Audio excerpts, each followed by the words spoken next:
afternoon. My name is Susan Cohen, and I'm the Assistant Vice Chancellor of Alumni Relations here at Washington University. On behalf of the Alumni Association, it is my pleasure to welcome you to Wednesdays with WashU, a conversation with David Steward. We have seen an incredible response to this event today. As such, we are unable to accept audience questions during today's event due to the sheer number of questions we have already received. Chancellor Martin, Mr. Steward, and Professor Early will do their best to discuss as many questions as time allows. We are joined today by a number of alumni and parents. We are also joined by a number of students. I would like to extend a very special welcome to the Scandalaris Center's class of entrepreneurial fellows. These are undergraduates who are exploring the St. Louis ecosystem through innovation, and they will all be interning at startups in St. Louis this summer. We are so glad you are participating with us today. It is now my pleasure to introduce Chancellor Andrew Martin and Mr. David Steward.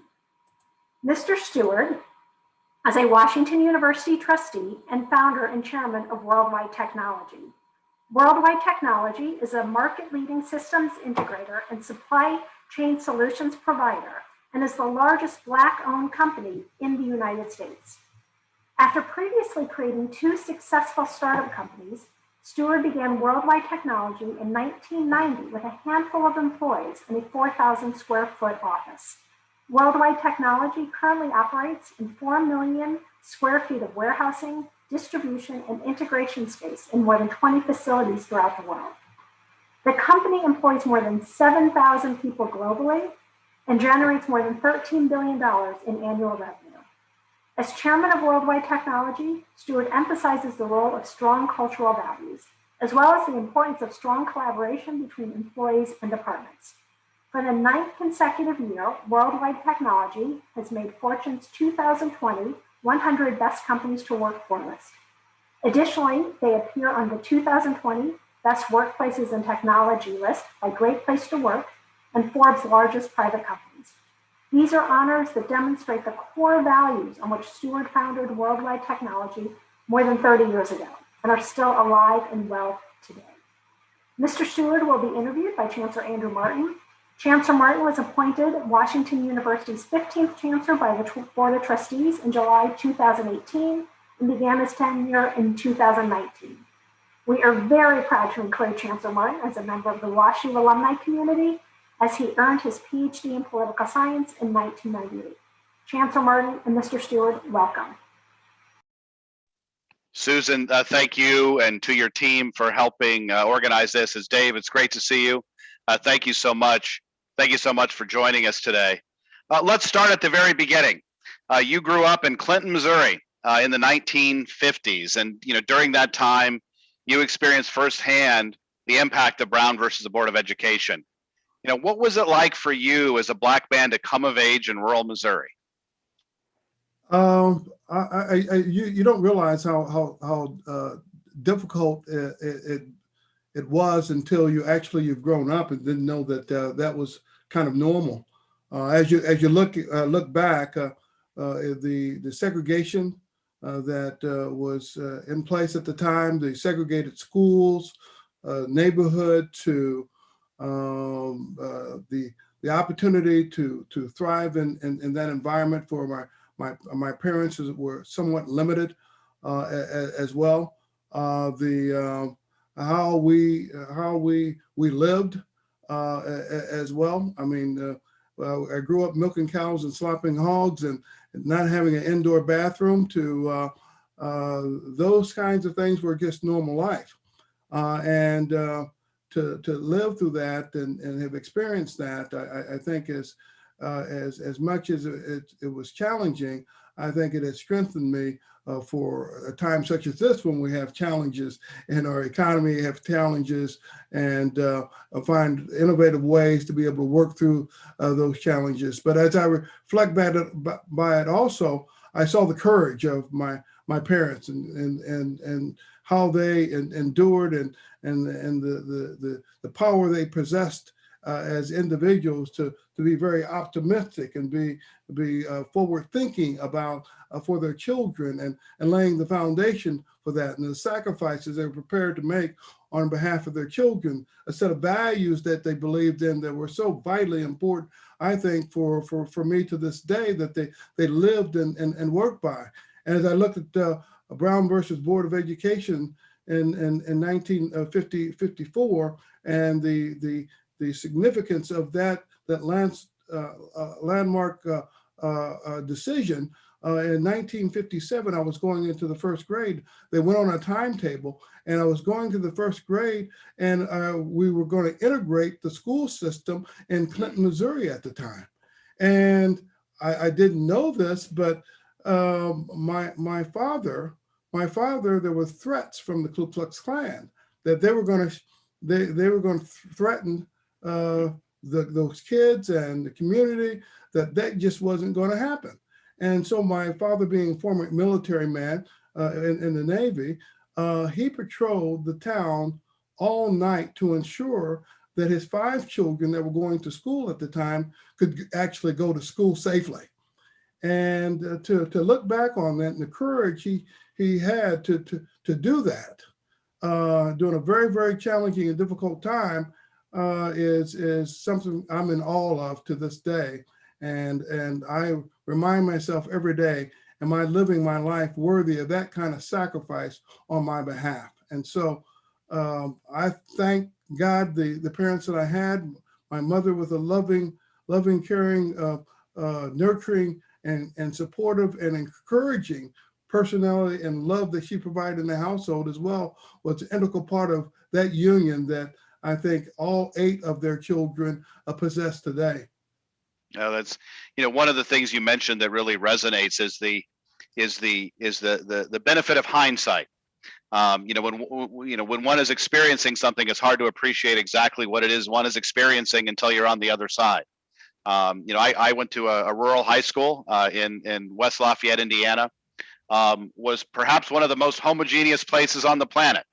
And it wasn't until I got to college where I began to interact with lots of people different from myself, different political views, different religions, different races, and so on and so forth. And it was sort of hard to know what was happening at the time until I was out. And for me, that experience was really eye-opening, particularly in a world in which you're interacting with folks all the time from lots of different backgrounds. Let's pivot a little bit and talk about business. You are an entrepreneur, a serial entrepreneur. You might say you're addicted to entrepreneurship. You've created 2 companies before you founded Worldwide. What are some of the hardest things about starting a business, and what are some of the biggest challenges that you had to overcome? I think it's for anyone that grows up in the kind of environment I grew up. We are folks that survive. The thing about it is that what are the alternatives? As I looked at my father and the challenges he had finding the right kind of employment or being able to provide for 8 children in an environment like that were somewhat limited for him, I actually witnessed the courage of the first entrepreneur, creating opportunities all the time for himself, from a trash route to a janitorial service, to a bartender when they needed him, to a master mechanic, to you name it, he was doing it, and raising farm animals and so forth. This is a guy from the city of Chicago that came to Clinton, Missouri. My mother and father married to come to that hometown, my mother's hometown, to raise their family, in that environment. And I saw entrepreneurship firsthand, and I wanted to be like my father, an entrepreneur. And so it takes really courage to work outside the what you see others doing. And working for a major corporation was a really wonderful experience. I've worked for some great organizations, the old Missouri Pacific Railroad Company back in the 70s, where I was in sales and marketing and so forth as well. I worked for a great company called Federal Express at the very beginning, as well, was even entrepreneurial within the roles that I played in that organization as well. But, you know, there still was a need for me to be much more entrepreneurial than that and doing something different and so forth in the marketplace. As a result of that, you know, how am I going to do that with the 2 children and a mortgage and all the trappings associated with it, and leave a company to go do that? You come up with creative and innovative ideals outside the box of the norm that you would do, and have the courage to do it, to walk in faith, to start those kinds of enterprises, or at least be able to walk in that kind of faith in order to make those kinds of things happen. As a result of that, in 1983, I went out and explored and found a business that I really thought was interesting, and it kind of fell into some of the things that I was doing, and connections and ties and relationships I had. And I was able to convince a guy who was a little bit older to sell me his business for nothing down. I leveraged his company to give him a down payment with the bank, and carried back the rest. He carried back the rest, and I was able to create a cash flow as well as a result, continued cash flow as a result of that. And that was my first business. It was a business of auditing freight bills for overcharges assessed by the various carriers. And it was located in Kansas City and St. Joseph, Missouri. And my first bank was, which was a little outside the box, was Stockyard Bank of St. Joseph, Missouri. And as I look back on it, it ended up being a leveraged buyout that I did. I didn't know what I was doing. I just knew that I wanted to own a business, and I was able to come up with a creative way of being able to acquire that business at the time. And that really started the launch of just the wonderful businesses that I've owned and controlled and managed through the years. That's great. So I'm going to go back to that theme of hindsight again. So if you had an opportunity to talk to Dave Steward at age 25, knowing what you know today, what would you tell him? You know, I did talk to Dave Steward at 25. And I talked to Dave Steward in these terms. I said, here I am, I'm 25 years old. I really haven't accomplished much. I really haven't experienced much, except I have consumed a lot from a lot of people who believed in me, that have encouraged me, that have lifted me up, that have done for me when they didn't have to, with no expectations other than the fact that they're saying that we believe in you. And not to let them down, not to disappoint them, that they've invested their time and effort and energy in me growing up. And as I look back on that, I ask myself, when I wake up at 85 years old, I'm getting near that now, get 85 years old, will I, what have I done with my life? And did fear keep me from walking in faith to do some extraordinary things in a very difficult and challenging environment? Because that's what I saw my parents do. They did some extraordinary things in a very difficult environment. In spite of the people's determination and perspective on what they think you are, not being someone's reality of how they think of you. And so any of the businesses I've always been involved in, it's been very unusual, very different. And I've always tried to be and where the puck is going to be, not where it's been.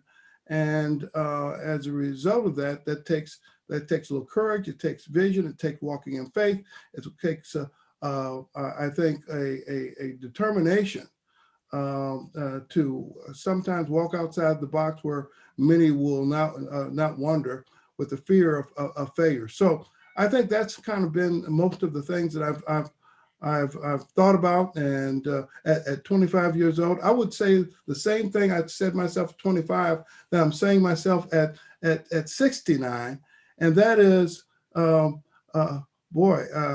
am I living my life worthy of the sacrifices that have been made on my behalf? And I'm looking at this stage of my life at eternal return on investment. What will live well beyond my ability to be able to physically be here is the goal that I have. I'm beginning to see some of those things in my children. The entrepreneurial spirit is with them, with Dave Jr. and the things he does in animation, and Oscar award-winning production with Hair Love that he's done, or my daughter Kimberly, who has done Manchester by the Sea, which was a big success. Two Oscar award-winning pieces that she got for that as well. And so I've always looked at the scripture and it says, "You will know them by their fruit." And so I think my wife and I have taught them something in our behavior and the way that we've lived life. And that's been, I think, very exciting to see the fruits of that.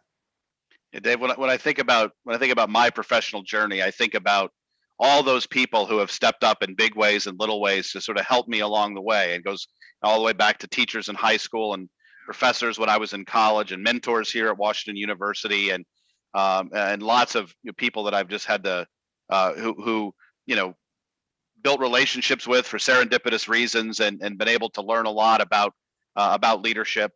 As you look back, I mean, you talked about some of the importance of all the people that you got to meet and what you got to learn from them. Other than your parents, who are the folks that have really been the biggest influence on you as you've gone through your career? As I think about that, it was I can think about Boy Scout leaders. Interesting enough, when I was in the Cub Scouts, for example, I remember being in the Cub Scouts, and my mother was a den mother and that whole bit. And gosh, we were getting ready to go to the Boy Scouts, and we went to the opening session of them recruiting the kids into this troop that was there in town, and it was only one, 435, and after we left, I was rejected from being a part of that troop.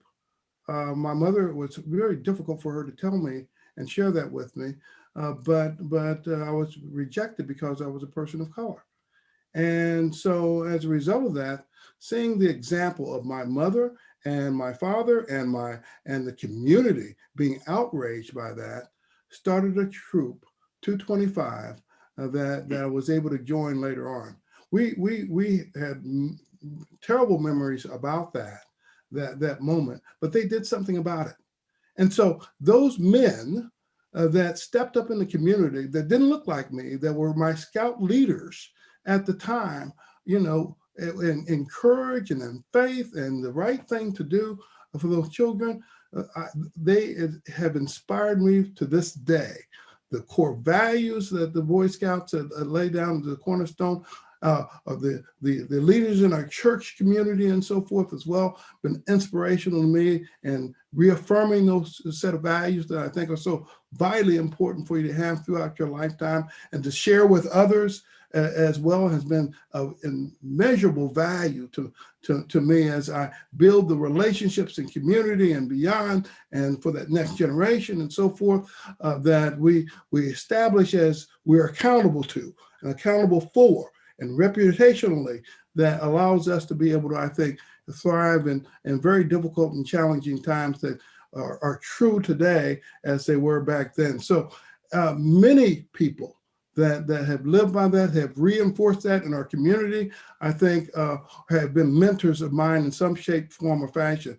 As I I came in St. Louis and was received with open arms, came here in a dashiki and bell-bottom pants and a huge afro. It's come down a little bit since that time.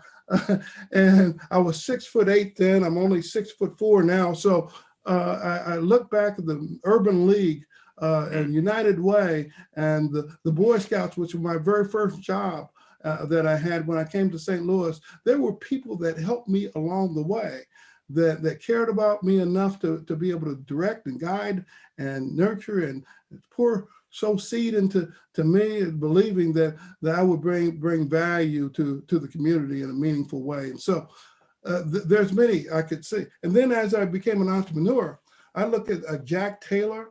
I look at, at Des Lee, those who have passed on, who are just tremendous entrepreneurs and built tremendous businesses and tremendous philanthropists and so forth as well, that gave back to our community in meaningful, significant ways that I just admired and respected, that I had a great relationships with, inspire me to this day, are people that I think that really guided me in my behavior today and the person I am today. So thank you for the question.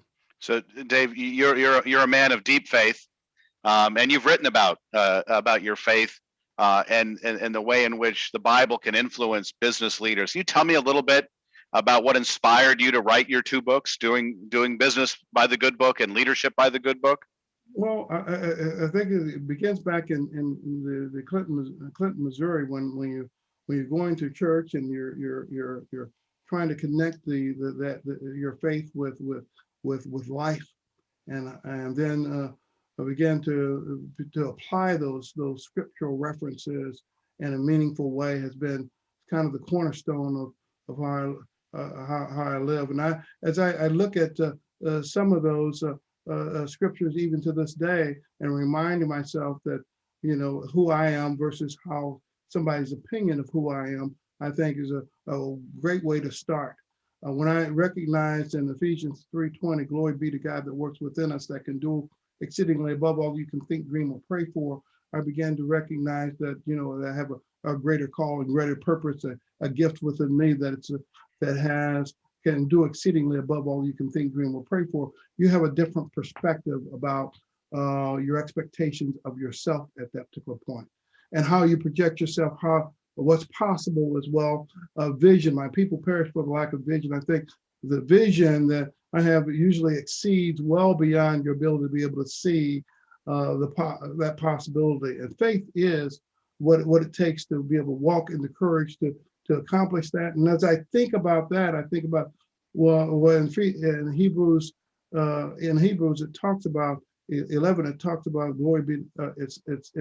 Talks about what faith is. Faith is a substance of things hoped for, evidence of things not seen. So those scriptures come alive in my life, and I try to pattern my behavior, align those set of core values that have to do with the fruits of the Spirit, that have to do with love, joy, peace, patience, kindness, goodness, faithfulness, humbleness, and self-control. All those are incorporated, and a mindset and a discipline and an accountability I hold myself to. Now, I'm not saying I do everything well. I fall short in a lot of areas, but it's an aspirational goal that I have for life, but because I know it works.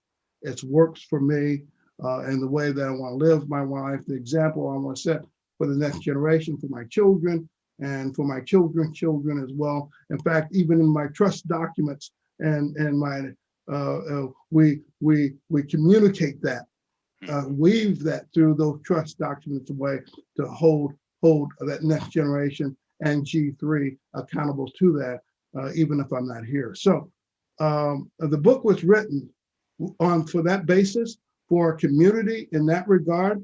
My thoughts around that, how that we incorporate that in business, even to this day, we use. We're probably the only company on the planet that every 2 weeks we have a prayer call, because we wanted to meet the spiritual needs of people, not only in our the business, but we wanted to make a spiritual connection to our partners and the customers that we work with, to a whole ecosystem of people that we work with in the communities across this country and around the globe.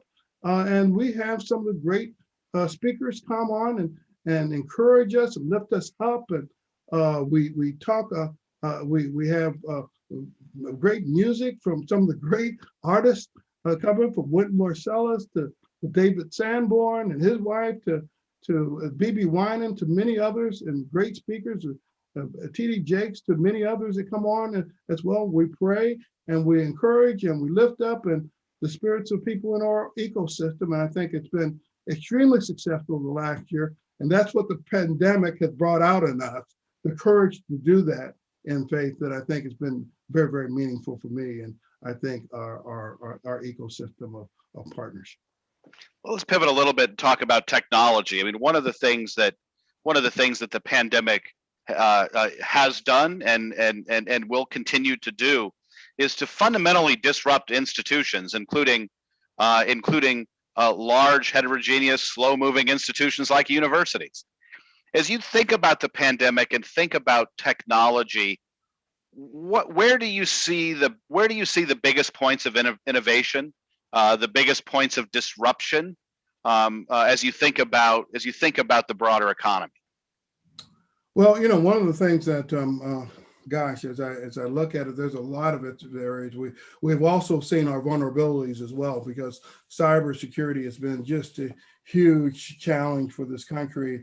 As you've heard, the various breaches in federal government, or even in the three-letter agencies and so forth as well, even into the Treasury and so forth. That's a huge issue that we need to get our arms around, and that, and that's something that we spend an awful lot of time working on, around innovation around that. We think we're doing something very unique in AI around that, and we're working with some of the biggest companies in the world to solve those issues, including our federal government. So AI, and especially as it relates to the cybersecurity, is on the forefront of every major corporation's mind, and we're seeing evidences of those challenges show up every day as a result of the pandemic. We think there's a huge opportunity, obviously, the capture through AI and through the data science and machine learning and so forth, a way to be able to make the data come alive in ways and meaning and so forth that gives us a competitive advantage and so forth, and get some efficiencies and so forth as well, that gets better outcomes, especially as it relates to healthcare and healthcare disparities, or and fraud, waste, and abuse, or many other areas that we've seen. So digital transformation is a big part of how we're thinking about the future of the institutions that we're supporting. We also, obviously, the infrastructure to support that, and also to take the risk out of innovation that's happening as well. There's a lot of innovation that's happening, emerging, and disruptive technology that's happening, but also, making it market ready is something that we're spending an awful lot of time on in our Advanced Technology Center, that actually can replicate environments, and also do some benchmarking on that technology and ways, and take the risk out of some of the technology and so forth that's out there as well. So I am also concerned about the algorithms of how those are being developed as well. Is there a true North Star, so you don't have unintended consequences as a result of emerging and disruptive technology that's coming out in the marketplace as well? And so we have a keen sense of what that North Star looks like, with a set of core values that I think is so significantly important for us to be thinking about it. And we're thinking about that in conjunction with our federal government as well, because we've been in that place for so many years in building those relationships from DOD to three-layer agencies to the commercial place with HHS and others, that I think is going to be meaningful in setting some of those standards around that North Star that I think is so important in those algorithms, that we don't have unintended consequences. So a lot going on, a lot to be thinking about, but I think that we're trying to be as far in front of the where the puck's going to be versus where we've been. One of the really interesting collaborations that is just getting kicked off here at the universities between the McKelvey School and the Brown School, which is looking exactly at these issues, at AI and algorithms, and the extent to which these neutral approaches can lead to really disparate outcomes, and to think about what are the social impacts of that, and then to think about ultimately developing a new AI that's going to that's going to leave us in a more just place. It's very interesting work that we're undertaking. Dave, you have lots of connections to Washington University. You hold an honorary degree. You sit on our board of trustees, but you also have another connection called Kingdom Capital. Can you tell us a little bit about that? Yeah, I tell you what, it's near and dear to my heart because it's near and dear to the connection that we have with Washington University. It's a value-driven private investment firm. I own it, and it's taking disruptive and innovative entrepreneurial approach that has an agreement allowing us to collaborate with Washington University schools and departments, and we partner with researchers and principal investigators to identify emerging and innovative technologies and accelerate them. And we use our Advanced Technology Center to actually translate and then to commercially make them viable in the marketplace. And I think there's just such a rich reservoir of not only talent and gifts and resources that the university produces, but to translate that into an outcome that gets value to our communities, to our businesses, and so forth is what we're challenged to make sure that we do. What a rich university we have in our community and so forth that has great regard and respect in a global community. But I think as a result of it, I think this partnership and relationship, I think is going to be pretty significant and for outcomes. We're working with, for example, the Integro of Theragnostics we've developed a really wonderful relationship with them, with Sam Chilafu, a world-class researcher born in Nigeria and recruited to St. Louis from Oxford University in England. We've had an operating room for the future. He is all over that with us, and we've got a unique relationship with Microsoft through these cancer vision goggles and so forth that we've created together, and the dye that he's created and so forth is revolutionary and new and so forth.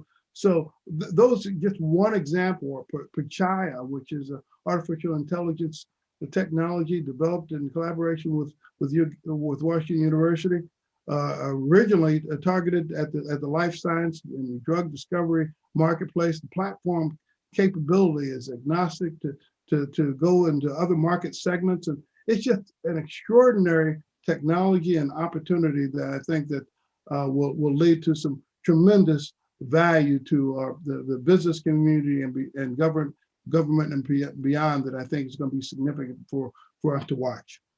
So I'm going to ask you one more question, and then I'm going to turn things over to my colleague, Gerald Early. And one of the things that I've been talking a lot about since I re-arrived back in St. Louis to become chancellor has to do with the role of the university in St. Louis. And for us to really make sure that we're working through our mission to be in support of our broader community. Worldwide is proud to be in St. Louis, not in Silicon Valley. So what does it mean to you to have chosen to start the business but keep the business here in St. Louis? You know, as I reflect back earlier, I was talking about, how good St. Louis has been to me. One of the things that I've learned over the years, having been engaged very materially in the community with the time and talent and resource and investment way, from United Way to the Boy Scouts to the Urban League to you name it, we've been involved in it, the Opera Theater to the Gerald and Dorothy Steward Center for Jazz to you'll see us placarded everywhere because we believe in St. Louis. We believe the future of St. Louis as well. And I remember where there were companies like Anheuser-Busch was really the big company in town, and obviously they have since left the community, and their headquarters is here. And who is stepping up next? We believe that we were made for a time such as this, but to much given, much required. We think that the investment that we make in St. Louis and return on investment that we've received as a result of that, and talent and leadership that we've been able to develop out of this community has been extraordinary. That lead this corporation, that lead also many of the initiatives that we have, whether it's government or whether it's the commercial enterprise in the various sectors from healthcare to retail to manufacturing to all those areas that we're heavily involved in, and the innovation center and so forth that we do. All that innovation as a result of talent and resources that have been pulled into St. Louis, that live in St. Louis, that love St. Louis, that are part of St. Louis. It's the opportunity for us to continue to build up St. Louis, that next generation of talent and resources in our great university, WashU University, and others in a way that keeps that they don't have to go to Silicon Valley to have a great opportunity, a great career, a great career path, and be able to have a meaningful impact, not only in the US, but around the globe. And so you'll see us heavily involved in St. Louis, lifting St. Louis up, investing in St. Louis, and you'll see our presence of our employees engaged in St. Louis in a meaningful, significant way, politically and otherwise. And so this is our way of being able to give back to how much they have blessed us, and us having the opportunity to be able to develop this wonderful company to be headquartered in St. Louis. So I'm very thankful. Well, thank you, Dave. So now it's my real pleasure to introduce my colleague, Dr. Gerald Early. Gerald has been at Washington University for nearly 40 years. Currently serves as chair of African and African American Studies, professor of English, and a professor of African and African American Studies. He also holds the Merle Kling Professorship of Modern Letters. Gerald is award-winning essayist, author, critic, editor, regular commentator on NPR, and an absolute world-class scholar. He's been at this university for almost 40 years, holds a PhD in English and American Literature from Cornell University. Please join me in welcoming Gerald Early. Gerald. Thank you, Chancellor. It's good to see you. It's good to see you, David. We're so pleased with the response to this conversation. So many people wanted to ask questions. So many people want to ask questions that we can't take any now. So I'm just going to go down the list here and try to get to as many of these questions as I can. And, so we can have a little conversation, continue the conversation that we have. But now we're going to hear from some of the questions from some of the people in the audience. Let's start with this one. Coco from Chicago says, as a fellow Black tech business owner and a woman, I find it difficult to find community in the tech space. Can you speak to this issue? It is a challenge. There are organizations that do connect many of the people in this space, and there is a need of nurturing and developing that next generation of talent, and we've done that in many ways to connect with the next generation through whether it's Empower or whether it's NAF or whether it's the Girls Can Code, or to the things that we're doing with BEA and those organizations, and getting engaged with the HBCUs has been very meaningful to me, because we need to develop a pipeline of the next STEM talent that's come out of a diverse community. Our ability to be able to be innovative, our ability to be entrepreneur, our ability to be able to be much more creative and bring that voice at the table and challenge the status quo. And it's going to come from the voice of diversity at the table. And so I would suggest some of these organizations that I just described to you are very meaningful, and bringing together leaders in those communities that are of color, that have like minds around there's not enough persons of color in that community. And at the same time, you build a relationship as well. We just had a huge event with BEA, Black Engineer of the Year, Stars and Stripes just a couple of weeks ago. And we do a big reception there and many of the signal and flag officers and are the generals are there for the event. We have probably more 3- and 4-star generals and admirals there than you can shake a stick at, that are Black. They're persons of color that are in tremendous leadership roles in our military and beyond, that I think are important for you to get engaged with, and you'll begin to see, wow, you'll be blown away by the significance of the sphere of influence and what they do, and the connection to the ecosystem that's associated with them, that also in some of the biggest government contractors in the world as well, whether it's Boeing or whether it's Lockheed Martin or it's General Dynamics and so forth. So if you want to work through my office, we'll guide you to where that talent and those resources and those connections are, because I think they will be very helpful and encouraging to you to see that.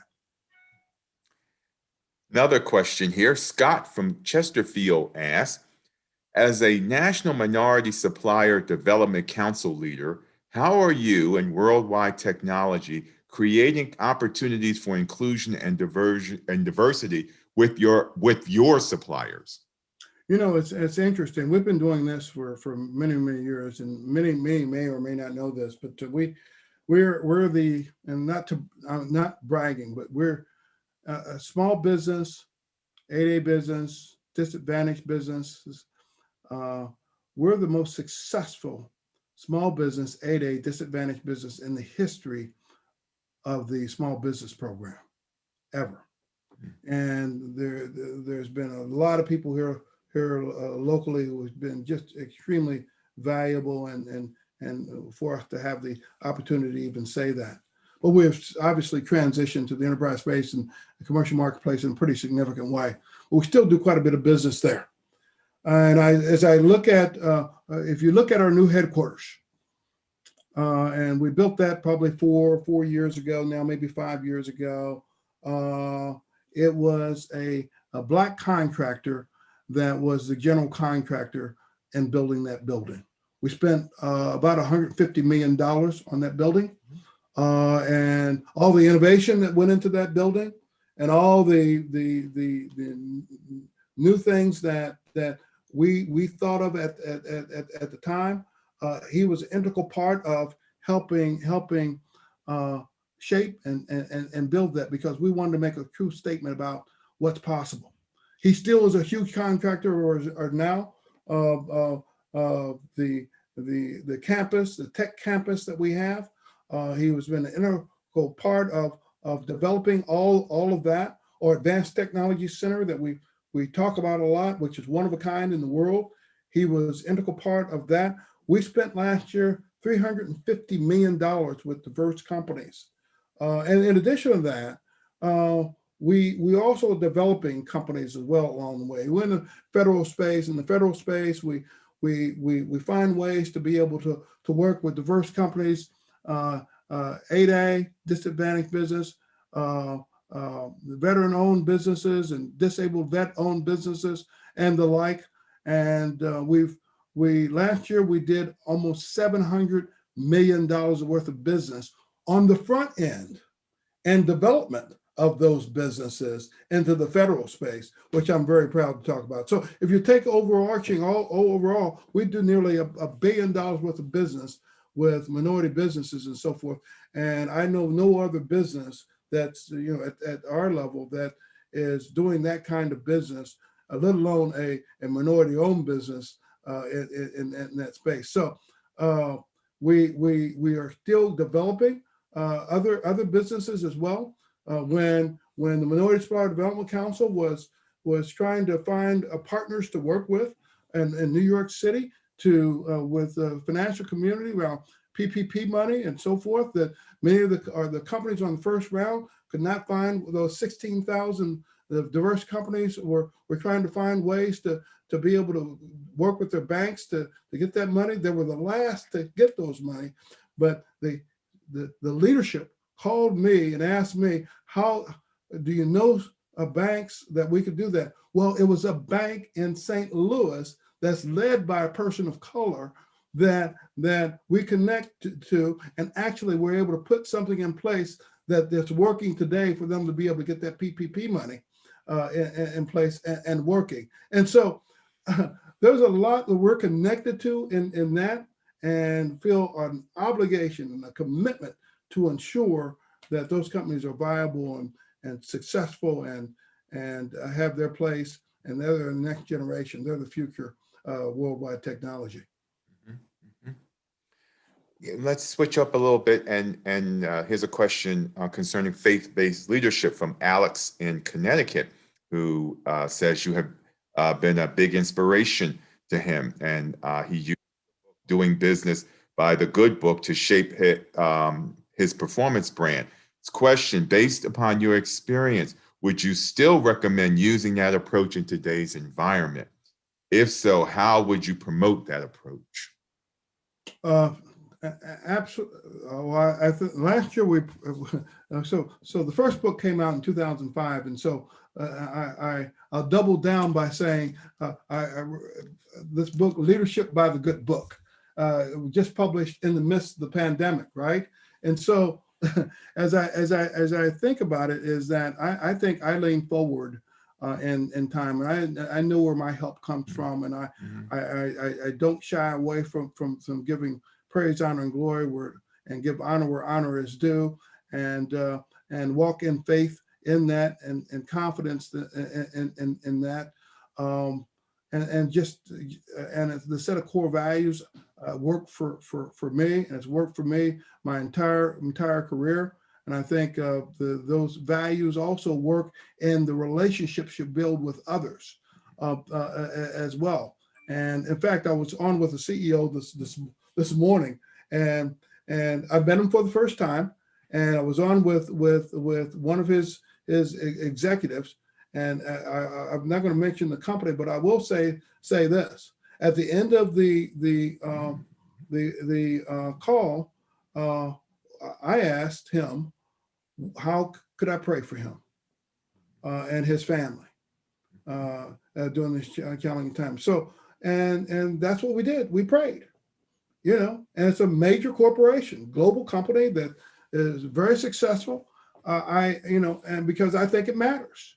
I think prayer matters. I think, your connection to that, and putting your faith first is my faith first, my family second, and everything else comes secondary, the friends, and then, and they all kind of join together. But those are my priorities in life, and it sets a bar for me in life that I think is meaningful. I think it sets an example for the next generation as to what their North Star should be, that they can realize some true success. I think it brings a level of courage around possibilities that God has gifted us all with, that I think are significant and important for them to begin to realize and walk in faith around, that I think is significant for them to know about. And so it doesn't matter what the environment is.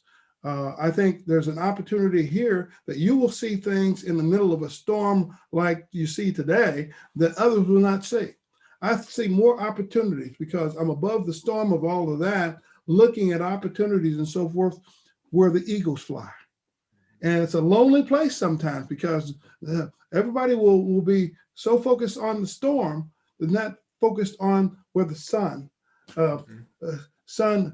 rises and where the sun is. And so they can actually see up and above and beyond that. So walking in faith is just something that I do. It's a part of how I operate and how I work. And I wouldn't deviate from that no matter what the environment. Mm-hmm. Okay, let me follow up with that actually with from your book, Doing Business by the Good Book, in a chapter called Conviction.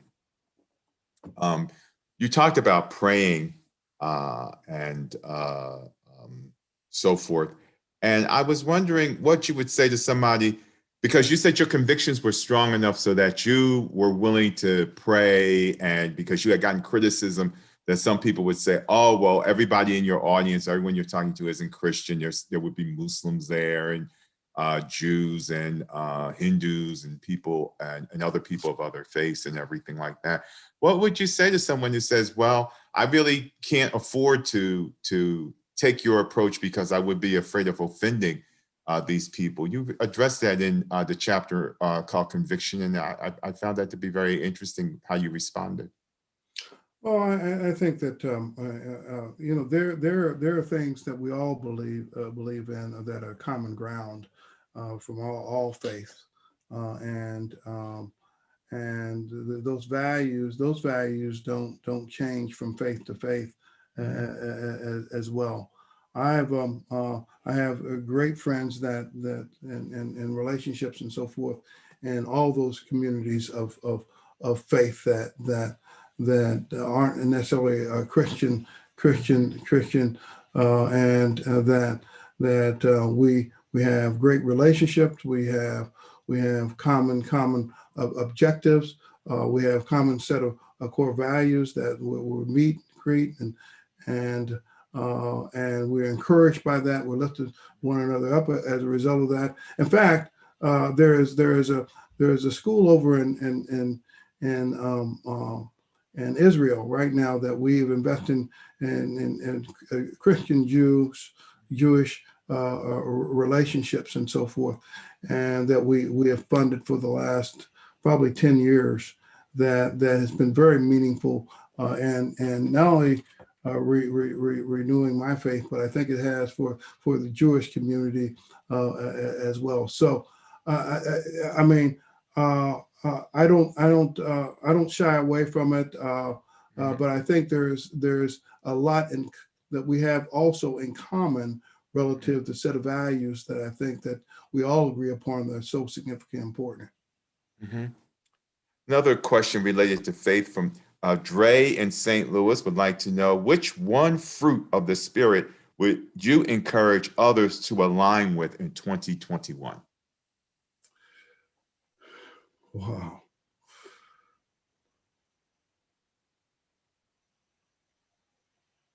Well, I think patience is probably for me. It probably would be patience.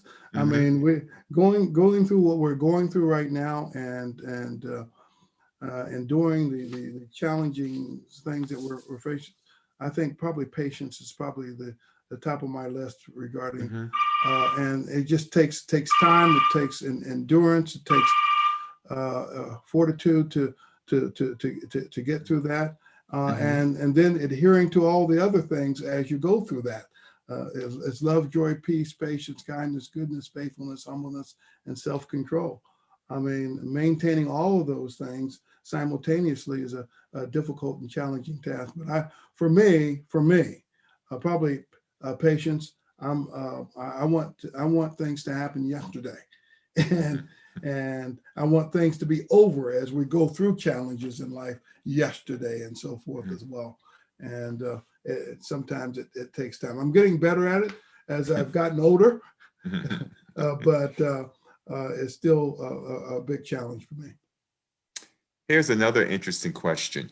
What is the best advice you would give to a teen who would like to be an entrepreneur, who would like to experience the same success as you have?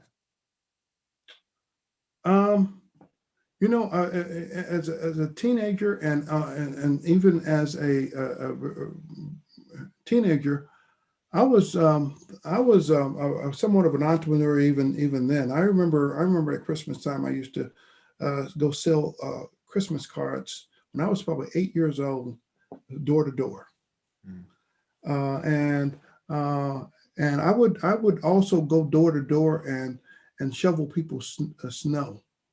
I would go on the trash route with my dad and you know and work with him because he was an entrepreneur. He was an idol of mine to see what he did. And so early on there were things that I did. I had a lemonade stand too. Everybody had a lemonade stand, right? But there were things that early on that I did that I didn't realize that I was being an entrepreneur even then.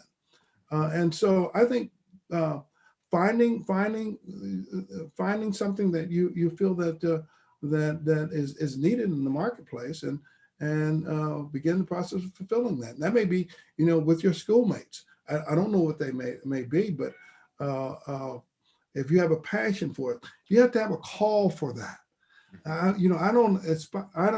don't suggest everybody do this, what I'm doing. Nobody's called to do that. Everybody has the gift to do this as well. And I think I've been blessed with certain gifts to, I think, walk in faith and walk in that kind of courage to start businesses that are usually not something that you would typically do, especially being a person of color. Because when I was talking about the audit business, for example, that I was in and started in 83, and then I didn't talk about the business I was in 87 that evolved out of that business, which was a business of auditing freight bills for undercharges associated with the railroad industry, which was something they had never done in the 150-year history of the railroads. And as a result of that, I was able to get the Union Pacific to convince them to do an undercharge audit. And that's how really I began to evolve into learning about technology. In 1987, we built one of the first networks in the country. We hung 8088 machines on it. We had a file server that's 660 megabytes. We had a gateway tied to the railroads. We had a converter box to dump down that ASCII file coming over from the mainframe into our land system. We used Clipper C++ to develop a software application where we could do the audit 35 to 40 times faster than the railroads could do it themselves. Now that was innovation in 1987. And so was I in the business of using technology in a new and innovative way, or was I in the business of auditing freight bills for the railroad industry? And so out of that evolved this company called Worldwide Technology that I wanted to be a part of the technological revolution. We're part of this digital transformation now. So it's an ongoing thing about being in front of it and looking around corners and being where the puck is going to be. That is a part of who I am, part of my DNA. I hope as the teenager is thinking about himself or the parent is thinking about it, well, there are always opportunities. You have to see them, and they will see them. And my kids, I never would have thought they would be Oscar Award winners. I mean, they see something I can't see. They have a gift that I don't have in that regard. They're entrepreneurs. There is not an animator in the country like my son, Dave Steward. And he's an Oscar Award. And he's in St. Louis. He's in the state of Missouri. How is that possible? And he's Black. I mean, and he was doing this kind of stuff early on, entrepreneurial kinds of things. And the behavior, is kind of imaged. I guess he imaged what I was doing. I was imaged my father. And so same with my daughter. What's the possibility? You got 2 Oscar Award winning producers in the family. Not likely, except for I think they've walked in faith and encouraged to do something that they've been called to do. And as a result of that, I think the outcomes are evident. Let me ask you one final question, kind of a broad question a little bit. The country has gone through such turmoil in the last couple of years politically. It's been a lot of turmoil, and plus this pandemic and so forth. How do you feel about America? Do you feel that America is on the right track? Do you feel good about the country? Do you feel as though America's best days are still ahead, or are you despairing a little bit and you feel that maybe our best days are behind us? I think the best days are in front of us. I'm a glass half full guy. I just have faith in this country. I have faith in the next generation. I still have faith in and us, the seeds that we sow today and so forth, and the platforms that we build. And I'm working as hard as I've ever worked in my entire life right now. This environment has created one where I can crisscross the country and go around the globe in one day. And meet with the leaders of this country and relationships that have, and meet them in their home and get personal with them about what's possible here and what we can do about that. We have the opportunity to set the platform. We have the relationships and so forth. We are on the front end of where some of the emerging technologies and so forth as well. And we can make some decisions and build some platforms that I think are going to be meaningful to pass on to the next generation, that I think that are going to improve the quality of life for people, that they're going to narrow the disparities that we have in healthcare and other areas with some of this technology and so forth as well, that I think are going to be meaningful. I am so optimistic about what's possible here. And I don't dwell a whole lot on the negative that goes on as well. I'm spend an awful lot of time on looking forward to what the next opportunity is in business and technology and otherwise, because I want to be as encouraging and uplifting to that next generation about what they're capable of doing and what's possible. And so I can have the opportunity to live beyond my ability to be able to physically be here. And also am I living my life worthy of the sacrifices that were made on my behalf as well, for me to be in the position I'm in today? That just didn't happen. And so as a result of that, what am I doing to pass on to the next generation that baton? And how am I thinking about this from the standpoint of lifting them up and giving them opportunities and providing them access and a relationship they would not have otherwise, and encouraging them around these set of core values that I think are so vitally important for them to have as their cornerstone of how they conduct themselves and how they do business. Well, as Al Jolson once sang, "You ain't seen nothing yet." So I'm really glad to hear that, and it's really inspiring, in fact, to hear this, that America's best days are still yet to come. I really appreciate having this opportunity to talk to you, David. It's been great, and I hope to run into you a little bit more when we're with Jazz St. Louis. Amen. Amen. I'm going to turn this over to Susan. Thank you so much, Mr. Steward, Dr. Early, Chancellor Martin. Thank you so much for joining us today for that engaging and really inspiring conversation. We are thrilled that you were able to participate, and to all of you watching us, we hope you will save the date and join us for our future Wednesday with WashU events. We have one coming up on Wednesday, March 3rd with John Cruzan, who is the Executive Vice President and Chief Financial Officer at Morgan Stanley. And on March 10th, we'll have a discussion on climate action with Hank Weber, the Executive Vice Chancellor for Civic Affairs and Strategic Planning, and Phil Valco, the Assistant Vice Chancellor for Sustainability. We look forward to seeing you next week. Thank you.